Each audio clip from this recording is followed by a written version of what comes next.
بسم اللہ الرحمن الرحیم۔ ناظرین، آج میں آپ کو ایک ایسی دعا بتانے والا ہوں جو بدن کی حفاظت کرے گی۔ یہ دعا نبی کریم صلی اللہ علیہ وسلم نے اپنی امت کو جہاں اور بہت سی دعائیں سکھائیں تو یہ دعا بھی سکھلائی ہے کہ جو آپ کے بدن کی حفاظت کرے گی۔ تو اس سے پہلے میں آپ سے موجودہ حالات کے بارے میں تھوڑی سی بات کرنا چاہتا ہوں۔ اگر ہم موجودہ حالات کا بغور جائزہ لیں تو اس میں مسلمانوں کو زیادہ محتاط اور اللہ کی طرف رجوع کرنے کی ضرورت ہے۔ بات کو آگے بڑھانے سے پہلے میں آپ سے ریکویسٹ کروں گا کہ جن لوگوں نے چینل کو ابھی تک سبسکرائب نہیں کیا وہ برائے مہربانی کر لیں، گھنٹی کے بٹن کو بھی دبا دیں تاکہ ہر نئی آنے والی ویڈیو آپ کو ملتی رہے۔ بحیثیت مجموعی وہ تمام کام جو مسلمانوں کے لیے برکت اور باعث رحمت تھے وہ اس کرونا کے خوف سے بند ہو گئے ہیں۔ کرونا کے پھیلنے کی وجہ سے مساجد بند ہیں، جہاں 5 وقت لوگ اکٹھے ہو کر اللہ کے حضور سر بسجود ہوتے تھے اور اللہ سے معافی، عافیت اور مہربانی والے معاملے کی دعا اور درخواست کرتے تھے۔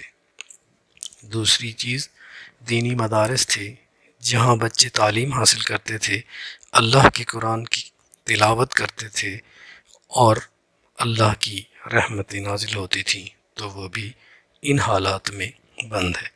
ایک تیسری چیز جو مسلمانوں میں بکثرت پائی جاتی تھی، جب دو مسلمان آپس میں ملتے تھے تو وہ ایک دوسرے کے ساتھ مصافحہ کرتے تھے۔ تو یہ بات کہی جاتی ہے کہ جب تک مسلمان ایک دوسرے کے ساتھ ملتے ہیں اور ان کے ہاتھ ایک دوسرے کے ہاتھ میں رہتے ہیں، جب تک وہ ہاتھ چھوٹتے نہیں تو ان کے گناہ جو ہیں وہ معاف ہوتے رہتے ہیں۔ اب ان موجودہ حالات میں شاید ہمیں یہ اشارہ مل رہا ہے کہ قوم اور اب ہمیں ہر ایک کو اللہ کی طرف رجوع کرنے کی ضرورت ہے۔ شاید ہم اتنے اللہ سے دور ہو گئے ہیں کہ اب اللہ نے ہمیں ایک اکٹھے ہو کر اللہ کی عبادت اور دین پر عمل کرنے سے ایک قسم کا روک دیا ہوا ہے۔ اسی لیے اب ہم نماز بھی علیحدہ علیحدہ پڑھنے پر مجبور ہیں اور ہم گھروں میں نماز پڑھ رہے ہیں۔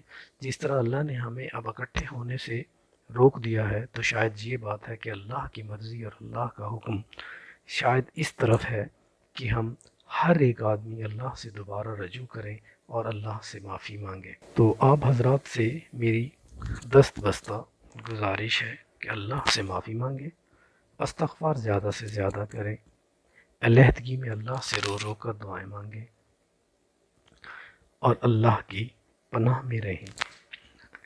ہم بحیثیت قوم ایک دوسری غلطی بھی کر رہے ہیں کہ ہم کرونا سے جنگ کر رہے ہیں۔ اللہ کی طرف سے نازل کی ہوئی وبا، دکھ، تکلیف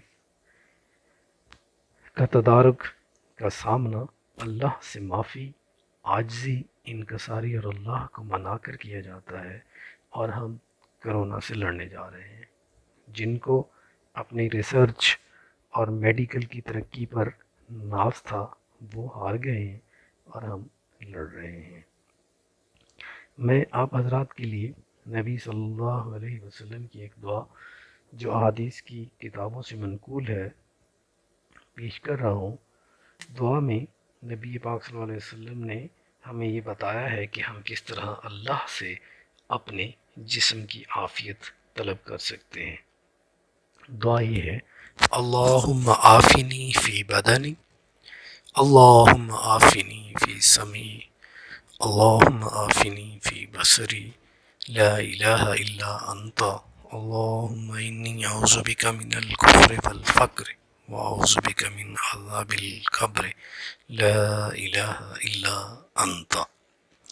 اس کا ترجمہ کچھ اس طرح سے ہے: اے اللہ میرے بدن کو درست رکھیے، اے اللہ میرے کان عافیت سے رہیں، اے اللہ میری آنکھ عافیت سے رہے، آپ کے سوا کوئی عبادت کے لائق نہیں، اے اللہ میں کفر اور محتاجگی سے آپ کی پناہ چاہتا ہوں، اور قبر کے عذاب سے میں آپ کی پناہ مانگتا ہوں، آپ کے سوا کوئی عبادت کے لائق نہیں۔ اس دعا کو صبح کے وقت فجر کی نماز کے ساتھ آپ نے 3 بار پڑھنا ہے، اور اس کو پڑھنے کے بعد آپ نے اللہ رب العزت سے یہ امید رکھنی ہے کہ اب اللہ ہمارے جسم کی حفاظت کرے گا. جہاں ہم نے حفاظت کرونا سے بچنے کی حفاظت کرنی ہے، وہیں ہم نے اللہ سے یہ مدد مانگنی ہے کہ اللہ ہمیں محفوظ رکھے، اور انشاءاللہ اللہ ہمیں اس بیماری سے محفوظ رکھے گا.